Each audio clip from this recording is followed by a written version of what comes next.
আচ্ছা, কখনো কি মনে হয়েছে আপনার এই যে ৯টা থেকে ৫টার বোরিং চাকরি, ব্যাংক ব্যালেন্স, নামি দামি ব্র্যান্ডের জামা কাপড় আর ঘরের দামি ফার্নিচার, এগুলো আসলে আপনাকে শান্তি দিচ্ছে না, বরং আপনাকে একটা কাচের দেয়ালে বন্দি করে রাখছে।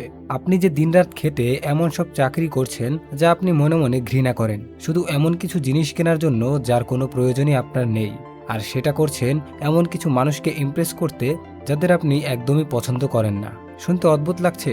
আজকের গল্পটা এমন এক সমাজের যেখানে মানুষ ধীরে ধীরে ব্র্যান্ড আর কনজিউমারিজমের গোল্ডেন খাঁচায় বন্দী হয়ে পড়েছে। আর এই পুরো সিস্টেমের মুখে একটা কোষে লাথি মারতে জন্ম নেয় এক underground psycho club, fight club, যেখানে দিনের বেলা স্যুট টাই পরা ভদ্রলোক রাতে এসে বন্য পশুর মতো একে অপরকে পেটায়, নিজের শরীরকে রক্তাক্ত করে আর আসল স্বাধীনতা খোঁজে। কিন্তু কি হবে যখন এই সাধারণ মারামারির ক্লাবটাই রূপ নেবে পুরো দেশের অর্থনীতি ধ্বংস করার এক ভয়ঙ্কর মাস্টার প্ল্যানে? আর কি সেই মাইন্ড বেন্ডিং টুইস্ট যা সিনেমার ইতিহাসের সর্বকালের সেরা ক্লাইম্যাক্স হিসেবে পরিচিত? আজকে আমরা এক্সপ্লেন করতে যাচ্ছি ফাইট ক্লাব। ভিডিওটি একটু স্কিপ না করে একদম শেষ পর্যন্ত দেখতে থাকুন, কারণ এই মুভির লাস্টে এমন একটি টুইস্ট রয়েছে যা দেখার পর আপনার মাথা পুরো ঘুরে যাবে। গল্পের মেইন ক্যারেক্টারের কথা দিয়ে আমাদের যাত্রা শুরু হয়।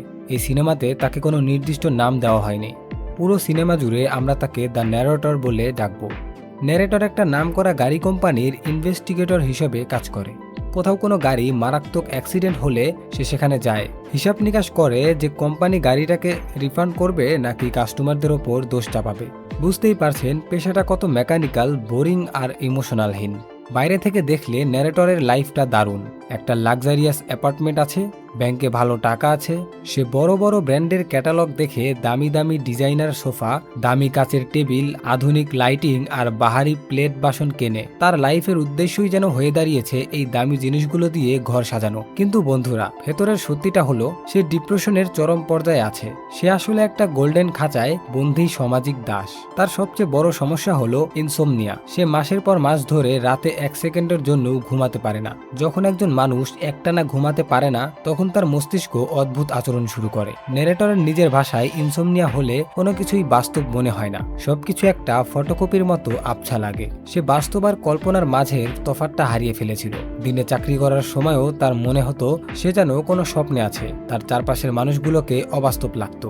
একটু শান্তির আশায় সে ডাক্তারের কাছে যায়। ডাক্তারকে অনুরোধ করে যেন তাকে ঘুমানোর কড়া কোনো ওষুধ দেওয়া হয়। কিন্তু ডাক্তার তাকে বলে ওষুধে কোনো কাজ হবে না, তুমি তো নিজেকে খুব কষ্টে আছো ভাবছো। যদি আসল কষ্ট দেখতে চাও তবে মঙ্গলবারে ফার্স্ট চার্চে গিয়ে দেখো, সেখানে টেস্টিকুলার ক্যান্সারে আক্রান্ত রোগীরা আসে, তখন বুঝবে আসল কষ্ট কাকে বলে এবং মানুষ কত যন্ত্রণায় বাঁচে। ডাক্তার হয়তো কথাটা এমনি রাগ করে বলেছিল, কিন্তু ন্যারেটর সেটাকে সিরিয়াসলি নেয়। সে সত্যিই সেই ক্যান্সারের রোগীদের সাপোর্ট গ্রুপে চলে যায়। সাপোর্ট গ্রুপে গিয়ে ন্যারেটর একটা অদ্ভুত কাজ করে। সে নিজের একটা ভুয়া নাম দেয় এবং নিজেকে একজন মরতে বসা ক্যান্সার রোগী হিসেবে দাবি করে। সেখানে বব নামের একজন বিশাল দেহের মানুষের সাথে তার পরিচয় হয়। সে একসময় নামকরা বডি বিল্ডার ছিল, কিন্তু ক্যান্সারের কারণে এখন তার শরীরে নারীদের মতো স্তন তৈরি হয়ে গেছে। বব ন্যারেটরকে জড়িয়ে ধরে বাচ্চাদের মতো কাঁদতে শুরু করে। আর ঠিক তখনই ন্যারেটরের লাইফে একটা মিরাকেল ঘটে। মানুষের এই খাঁটি কান্না, এই চরম অসহায়ত্ব দেখে ন্যারেটরের ভেতরের চাপা কষ্টগুলো গলে জল হয়ে যায়। সে নিজেকে হালকা অনুভব করে। সে বুঝতে পারে তার ফার্নিচার না থাকার কষ্টের চেয়ে মানুষের জীবনের কষ্ট অনেক বড়। আর মিরাকেলটা হলো সেই রাতে বাড়ি ফিরে সে বাচ্চাদের মতো শান্তিতে ঘুমায়। এরপর এটা ন্যারেটরের একটা ডার্ক অ্যাডিকশন বা নেশা হয়ে দাঁড়ায়। সে প্রতি রাতে আলাদা আলাদা রোগের সাপোর্ট গ্রুপে যাওয়া শুরু করে। কখনো ব্লাড ক্যান্সার, কখনো ব্রেন টিউমার, কখনো লিভার সিরোসিস। প্রতিদিন সে অন্যের কষ্টে কাঁদে আর রাতে এসে শান্তিতে ঘুমায়। তার লাইফ আবার ট্র্যাকে ফিরতে শুরু করেছিল। কিন্তু বন্ধুরা, সুখ তো আর বেশি দিন সয় না। তার এই শান্তির দুনিয়ায় এন্ট্রি নেয় একজন রহস্যময়ী নারী, মার্লা সিঙ্গার। মার্লা ছিল একটা চেইন স্মোকার, কেয়ারফ্রি একটা অদ্ভুত মেয়ে। ন্যারেটর খেয়াল করে মার্লাও তার মতোই একজন ট্যুরিস্ট বা ফেক লোক। মার্লার কোনো রোগ নেই, সে জাস্ট ফ্রি কফি খেতে আর মানুষের ড্রামা দেখতে এই ডেথ সাপোর্ট গ্রুপগুলোতে আসে। মার্লাকে যখনই ন্যারেটর দেখে তার নিজের ভেতরের ভণ্ডামিতা তার চোখের সামনে ভেসে ওঠে। মার্লার উপস্থিতির কারণে ন্যারেটর আবার কান্না করা বন্ধ করে দেয়। আর তার মানে তার ইনসোমনিয়া বা অনিদ্রা রোগ আবারও ভয়ঙ্করভাবে ফিরে আসে। ন্যারেটর মার্লাকে গিয়ে সরাসরি ধরে। সে বলে, তুমি একজন চিটার, তুমি এখানে কেন আসো? মার্লাও উল্টো তাকে চার্জ করে। শেষমেশ তারা রফা করে যে তারা গ্রুপগুলোকে ভাগ করে নেবে। মার্লা নেবে লুপাস আর ক্যান্সারের গ্রুপ, আর ন্যারেটর নেবে বাকিগুলো, যাতে তাদের একজনের মুখ অন্যজনকে দেখতে না হয়। তারা একে অপরের ফোন নম্বর এক্সচেঞ্জ করে ওখান থেকে বিদায় নেয়। মার্লার সাথে গ্রুপ ভাগাভাগির ঝামেলা মিটিয়ে ন্যারেটর আবার তার অফিসিয়াল ট্যুরে বের হয়। একদিন প্লেনে করে ফেরার সময় তার পাশের সিটে এসে বসে এক অদ্ভুত লোক। লাল রঙের সানগ্লাস, রঙিন শার্ট, উস্কো উস্কো চুল আর চোখে মুখে একটা চরম আত্মবিশ্বাসের ছাপ। এই লোকটার নামই হলো টাইলার ডার্ডেন। টাইলর জানায় যে সে সাবান তৈরি করার ব্যবসা করে, কিন্তু টাইলরের কথা বলার স্টাইল সাধারণ মানুষের মতো ছিল না। সে পুঁজিবাদ বা মডার্ন কনজিউমার সোসাইটির চরম বিরোধী ছিল। টাইলর ন্যারেটরকে জীবনের একটা নতুন ফিলোসফি শেখায়। সে বলে, আমরা দিনরাত খেটে এমন সব চাকরি করি যা আমরা ঘৃণা করি, শুধু এমন সব জিনিস কেনার জন্য যে আমাদের আদৌ কোনো প্রয়োজনই নেই, এবং সেটা করি এমন কিছু মানুষকে ইমপ্রেস করতে যাদের আমরা পছন্দই করি না। সহজ ভাষায় টাইলর বোঝাতে চায়, আমরা যেসব জিনিস কিনি একটা সময় সেই জিনিসগুলোই আমাদের গোলাম বানিয়ে ফেলে। আমরা ব্র্যান্ড আর ফার্নিচারের পেছনে ছুটে নিজেদের আসল ভেতরের সত্তা আর স্বাধীনতা হারিয়ে ফেলছি। টাইলরের এই কথাগুলো ন্যারেটরের মাথার ভেতরে গেঁথে যায়। প্লেন ল্যান্ড করার পর টাইলর তাকে নিজের একটা ভিজিটিং কার্ড দেয়। ন্যারেটর যখন এয়ারপোর্ট থেকে ট্যাক্সি নিয়ে নিজের অ্যাপার্টমেন্টে পৌঁছায়, তখন তার পায়ের তলা থেকে মাটি সরে যায়। সে দেখে তার পুরো বহুতলা ভবনের সেই ফ্লোরটা আগুনে পুড়ে ছাই হয়ে গেছে। তার সেই দামি ডিজাইনার সোফা, দামি ফ্রিজ, ক্যাটালগ দেখে কেনা জামা কাপড় সব বোমার আঘাতে উড়ে গেছে। পুলিশ এসে তাকে জানায় এটা গ্যাস লিক থেকে বড়সড় বিস্ফোরণ হয়েছে। এক মুহূর্তে ন্যারেটর সম্পূর্ণ গৃহহীন আর নিঃস্ব হয়ে যায়। এই মাঝরাতে সে কাকে ফোন করবে? হঠাৎ তার পকেট থেকে বের হয় টাইলারের সেই কার্ডটা। সে টাইলারকে ফোন করে। ন্যারেটর আর টাইলার একটা সস্তা বারে বসে ড্রিঙ্কস করে। ন্যারেটর খুব কান্নাকাটি করছিল তার পুড়ে যাওয়া অ্যাপার্টমেন্ট আর ফার্নিচার নিয়ে। টাইলার তখন হাসে আর বলে, আরে ভাই, এগুলা তো জাস্ট কিছু জিনিস ছিল। জিনিসপত্র নষ্ট হয়েছে তো কি হয়েছে, তুমি তো বেঁচে আছো। পারফেকশন বলে কিছু হয় না, নিজেকে ইভলভ করতে দাও। টাইলরের এই কেয়ারফ্রি অ্যাটিটিউড ন্যারেটরকে মুগ্ধ করে। সে টাইলরকে জিজ্ঞাসা করে সে আজ রাতে টাইলরের সাথে তার বাড়িতে থাকতে পারবে কিনা। টাইলর রাজি হয়, কিন্তু বার থেকে বের হয়ে অন্ধকার পার্কিং লটে এসে টাইলর এক অদ্ভুত শর্ত দেয়। সে ন্যারেটরের দিকে তাকিয়ে বলে, I want you to hit me as hard as you can. তুমি আমাকে তোমার পুরো শক্তি দিয়ে একটা ঘুষি মারো। ন্যারেটর তো অবাক। সে বলে, পাগল নাকি? আমি তোমাকে কেন মারবো? আমি জীবনে কোনো দিন মারামারি করিনি। কিন্তু টাইলার নাছোড়বান্দা। সে বলে, যে মানুষ কোনোদিন মারামারি করেনি সে নিজেকে চেনেই না। মার খাওয়ার পর বা মারার পর মানুষের ভেতরের আসল রূপটা বের হয়। অনেক ইতস্ত করার পর ন্যারেটর টাইলারের ঘাড়ে একটা ঘুষি বসিয়ে দেয়। টাইলারও ব্যথায় কুকিয়ে উঠে পাল্টা একটা লাথি মারে ন্যারেটরের পেটে। এরপর শুরু হয় দুজনের তুমুল মারামারি। মাটিতে গড়াগড়ি খেয়ে রক্তাক্ত হয়ে তারা দুজনই একসময় হাসতে শুরু করে। এই শারীরিক ব্যথা যেন ন্যারেটরের মনের মাসের পর মাস জমে থাকা মানসিক ডিপ্রেশনকে এক নিমিষে মুছে সাফ করে দিয়েছে। তারা টাইলারের একটা পুরনো ভাঙাচোরা ভুতুরে বাড়িতে থাকতে শুরু করে। প্রতিদিন রাতে তারা বারের বাইরে এসে এভাবে নিজেদের মধ্যে মারামারি করত। আস্তে আস্তে অন্য লোকেরাও তাদের এই অদ্ভুত ফাইট দেখা শুরু করে এবং নিজেরাও এতে যোগ দিতে চায়। এভাবেই জন্ম নেয় আন্ডারগ্রাউন্ড ফাইট ক্লাব। একটা লোকাল বারের বেসমেন্টে প্রতি সপ্তাহে এই ক্লাব বসতে শুরু করে। দিনের বেলার শান্ত স্যুটটাই পরা ভদ্রলোকেরা রাতে এসে বন্য পশুর মতো মারামারি করত আর মুখোশ খুলে আসল মানুষ হওয়ার স্বাধীনতা পেত। টাইলার এই ক্লাবে কিছু কড়া নিয়ম ঠিক করে দেয়, যার প্রথম নিয়ম ছিল ফাইট ক্লাব নিয়ে কোনো কথা বলা যাবে না। 2 নাম্বার নিয়মও সেম ছিল, ফাইট ক্লাব নিয়ে কোনো কথা বলা যাবে না। 3 নাম্বার নিয়ম হলো যদি কেউ চিৎকার করে, হাতাহাতি বন্ধ করে দেয় বা জ্ঞান হারিয়ে ফেলে, মারামারি ওখানেই শেষ।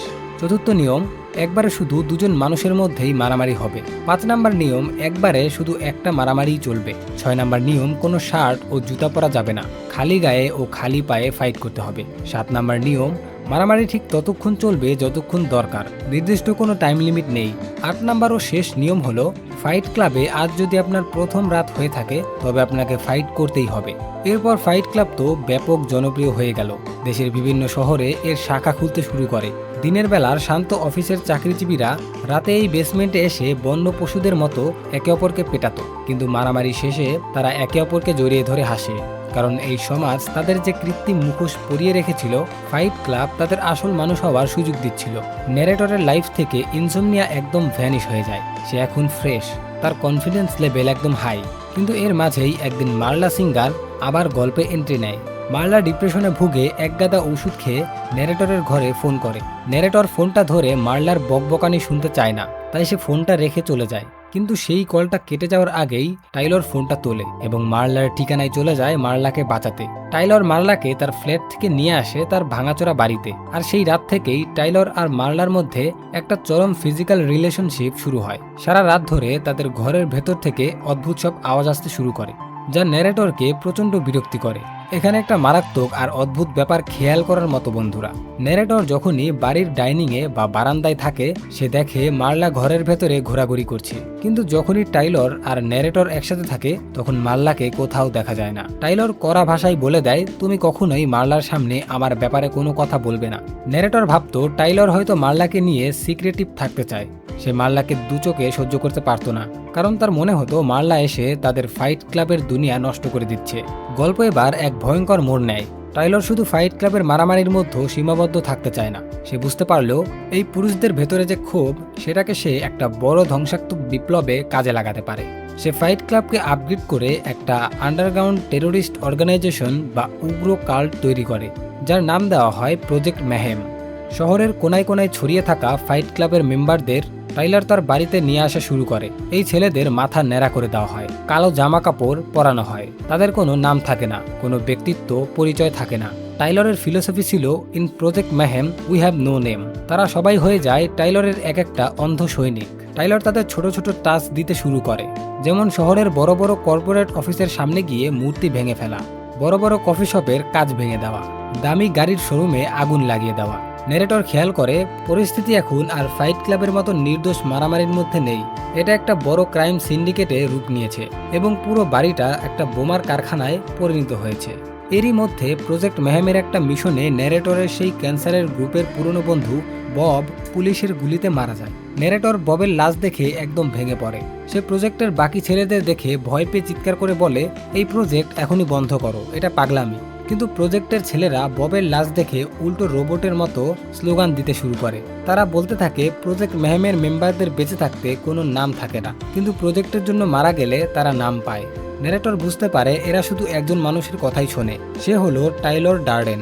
সে টাইলরকে খুঁজতে তার ঘরে যায়, কিন্তু দেখে টাইলর উধাও। টাইলরকে হন্য হয়ে খুঁজতে শুরু করে ন্যারেটর। টাইলরের ঘরের ট্রাভেল রেকর্ড দেখে সে জানতে পারে টাইলর দেশের বিভিন্ন শহরে ঘুরে বেড়াতো। ন্যারেটরও সেই শহরগুলোতে যাওয়া শুরু করে। কিন্তু বন্ধুরা, এখানেই সিনেমাটা তোমার মাথা জাস্ট হ্যাং করে দেবে। ন্যারেটর যে শহরের ফাইট ক্লাবেই পা রাখছে, সেখানকার মেম্বাররা তাকে চিনে ফেলছে এবং মাথা নিচু করে রেসপেক্ট দিয়ে বলছে, মিস্টার ডার্ডেন, আপনার পরবর্তী নির্দেশ কি? ন্যারেটরের তো পাগল হওয়ার দশা। সে বলে, আমি মিস্টার ডর্ডন নই, আমি টাইলরকে খুঁজছি। কিন্তু সবাই তাকে দেখে রহস্যময়ভাবে হাসতে থাকে। অবশেষে চরম বিভ্রান্ত আর আতঙ্কিত হয়ে ন্যারেটর মার্লা সিঙ্গারকে ফোন করে জিজ্ঞাসা করে, মার্লা, প্লিজ আমাকে সত্যি করে বলো, আমি কে? মার্লা ফোনের ওপাশ থেকে প্রচণ্ড বিরক্তি আর অবাক হয়ে বলে, তুমি ড্রাগস খেয়েছো নাকি? তুমি তো টাইলর ডার্ডেন। ঠিক তখনই হোটেলের অন্ধকারের কোণা থেকে সামনে আসে টাইলর ডার্ডেন। টাইলর শান্ত গলায় একদম ঠান্ডা মাথায় উত্তর দেয়, because you are me, we are the same person. কারণ তুমিই আমি, আমরা দুজন আলাদা কেউ নই। আসলে বন্ধুরা, টাইলর ডার্ডেন বলে বাস্তবে আলাদা কোনো মানুষের কোনো অস্তিত্বই ছিল না। ন্যারেটর আসলে ডিসোসিয়েটিভ আইডেন্টিটি ডিসঅর্ডার বা মাল্টিপল পার্সোনালিটি ডিসঅর্ডারে ভুগছিল। তার যে ইনসোমনিয়া বা অনিদ্রা রোগ ছিল, সে যখন রাতে ঘুমাতে পারতো না, তখন তার অবচেতন মন আর ভেতরের সব অবদমিত ইচ্ছা, ক্ষোভ আর আকাঙ্ক্ষাকে রূপ দিতে একটা কাল্পনিক চরিত্রের জন্ম দিয়েছিল। সেটাই হলো টাইলর ডার্ডেন। যখনই ন্যারেটর ভাবতো সে রাতে বিছানায় ঘুমাচ্ছে, আসলে তখন তার শরীরটা কন্ট্রোল করত টাইলর। সিসিটিভি ফুটেজে দেখা যায় ন্যারেটর আসলে শূন্য বাতাসে ঘুষি মারছে আর নিজে নিজেই নিজেকে মারধর করে মাটিতে আছাড় খাচ্ছে। ন্যারেটরের নিজের অ্যাপার্টমেন্টে যে বোমা বিস্ফোরণ হয়েছিল, সেটাও ন্যারেটর নিজেই ঘটিয়েছিল টাইলরের রূপে, যাতে সে নিজের বোরিং মডার্ন লাইফ থেকে মুক্তি পায়। মার্লার সাথে যে ফিজিক্যাল রিলেশনশিপ, সেটাও ন্যারেটর নিজেই করছিল। সত্যিটা জানার পর ন্যারেটরের মাথার সব নিউরন জ্যাম হয়ে যায়। কিন্তু এখন আর অনুশোচনা করার সময় নেই, কারণ টাইলরের রূপে সে প্রজেক্ট ম্যাহেমের ছেলেদের এমন এক মিশন দিয়ে রেখেছে যা পুরো শহরের অর্থনীতি ধ্বংস করে দেবে। টাইলরের প্ল্যান ছিল শহরের বড় বড় 10টা ক্রেডিট কার্ড কোম্পানির হেডকোয়ার্টার বিল্ডিং বোমা দিয়ে উড়িয়ে দেওয়া। যাতে মানুষের ঋণের ডেটাবেজ ধ্বংস হয়ে যায় এবং আমেরিকার ইকোনমিক সিস্টেম জিরোতে নেমে আসে। ন্যারেটর এটা থামাতে মেইন বিল্ডিং এর বেসমেন্টে যায়, যেখানে একটা ভ্যানে বিশাল বোমা ফিট করা ছিল। সে বোমার তার কাটার চেষ্টা করে, কিন্তু ঠিক তখনই তার সামনে এসে দাঁড়ায় টাইলর। এবার শুরু হয় সিনেমার সবচেয়ে mind bending psychological action scene. Tyler ন্যারেটরকে ইচ্ছামতো পেটাতে শুরু করে, কিন্তু সিসিটিভি ক্যামেরার ফুটেজে দেখা যায় কোনো টাইলর নেই। ন্যারেটর নিজেই নিজেকে দেয়ালে আছাড় মারছে, নিজেই নিজের গলা টিপে ধরছে, কারণ লড়াই ছিল তার নিজের মস্তিষ্কের দুটো পার্সোনালিটির মধ্যে। টাইলর শেষ পর্যন্ত ন্যারেটরকে টেনে নিয়ে যায় বিল্ডিং এর একদম টপ ফ্লোরে। টাইলরের হাতে একটা বন্দুক ছিল। সে ন্যারেটরকে চেয়ারে বসিয়ে জানালার দিকে মুখ করে ধরে। ঘড়ির কাঁটায় তখন রাত 12টা বাজতে আর মাত্র কয়েক মিনিট বাকি। ন্যারেটর তখন খুব শান্ত হয়ে যায়। সে বুঝতে পারে বন্দুকটা টাইলরের হাতে থাকা মানে বন্দুকটা আসলে ন্যারেটরের নিজের হাতেই আছে। টাইলরের কোনো আলাদা বডি নেই। ন্যারেটর তখন একটা চরম ভয়ঙ্কর সিদ্ধান্ত নেয়। সে বন্দুকের নলটা নিজের মুখের ভেতরে গালের এক পাশে ঢুকিয়ে দেয় এবং ট্রিগার চেপে দেয়। এক বিকট শব্দে গুলিটা গর্জে ওঠে। গুলিটা ন্যারেটরের গাল ফুঁড়ে বেরিয়ে যায়, কিন্তু তার মাথার পেছনে যে কাল্পনিক অংশটা টাইলর ডার্ডেনের রূপ নিয়েছিল, সেই অবচেতন সত্তাটা চিরতরে শুটডাউন হয়ে যায় এবং টাইলর অদৃশ্য হয়ে যায়। ঠিক তখনই প্রজেক্ট মেহেমের ছেলেরা মাল্লা সিঙ্গারকে ধরে সেই টপ ফ্লোরে নিয়ে আসে। ন্যারেটর মাল্লার দিকে হেঁটে যায়, তার হাতটা ধরে নিজের হাতের মুঠোয় নেয় এবং খুব শান্ত টোনে বলে, don't worry Marla, everything's gonna be fine, you meet me at a very strange time in my life. আর ঠিক রাত 12টা বাজার সাথে সাথে তাদের চোখের সামনে একের পর এক ক্রেডিট কার্ড কোম্পানির বিশাল বিল্ডিংগুলো বোমার আঘাতে তাসের ঘরের মতো হুড়মুড় করে ভেঙে পড়তে শুরু করে। পুরো শহরের আলো নিভে যাচ্ছে, আর সেই ধ্বংসলীলার সামনে দাঁড়িয়ে দুই অদ্ভুত মানুষ হাত ধরাধরি করে এক নতুন অজানা ফিউচারের দিকে তাকিয়ে থাকে। আর এভাবেই শেষ হয় সিনেমার ইতিহাসের অন্যতম সেরা কাল্ট ক্লাসিক ফাইট ক্লাব। তো বন্ধুরা, এই ছিল ফাইট ক্লাবের মাস্টারপিস গল্পটা। ভিডিওটা ভালো লেগে থাকলে একটা বড়সড় লাইক করে দিন এবং বন্ধুদের সাথে শেয়ার করুন। আর হলিউডের এমন সব থ্রিলিং ও মাস্টারপিস মুভির এক্সপ্লেনেশন সহজ বাংলায় পেতে আমাদের রিল বম্ব চ্যানেলটিকে এখনই সাবস্ক্রাইব করে পাশে থাকুন। দেখা হচ্ছে খুব শীঘ্রই আরও একটা ধামাকা মুভির সাথে। ততক্ষণ পর্যন্ত সবাই ভালো থাকুন, সুস্থ থাকুন, কিপ রিলিং।